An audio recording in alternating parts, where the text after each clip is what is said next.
Sayo sa buntag ng matan ko nga alas 4 na nga pikon, naginoktok-inoktok, sayo ko himatok kay naman ko plano nga nakoy targeton ba nga humanon nga nindot ba siya, imagine na nako siya daan well nagkapikapi ko.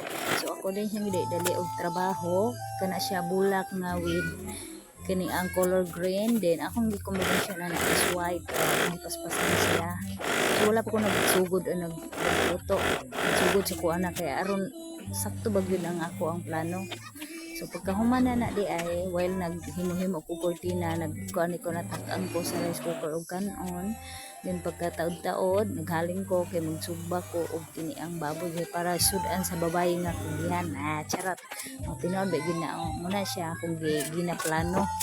While nagkapi-kapi ko ganinang ganyang kadlawon. So ako din siyang gipaspasan kay aron makita kung unsa ang resulta. Ako siyang lutuan, then himo-himo na ko model, ako siya picture-picturean, ibutang na ko sa ako ang bintana sa tubangan sa akong kahianan. So napun na yung mga batang sirok, so muna na ang resulta no, nindot good ay siya ang combination white, dayon bulak-bulak sila plain. So pagkatatan na naluto naman sinugba, so mamahaw na ang babayang buutan. Kaya na may agi, ana ginagawa ang target, dessert ko mo kaon na nakoy agi.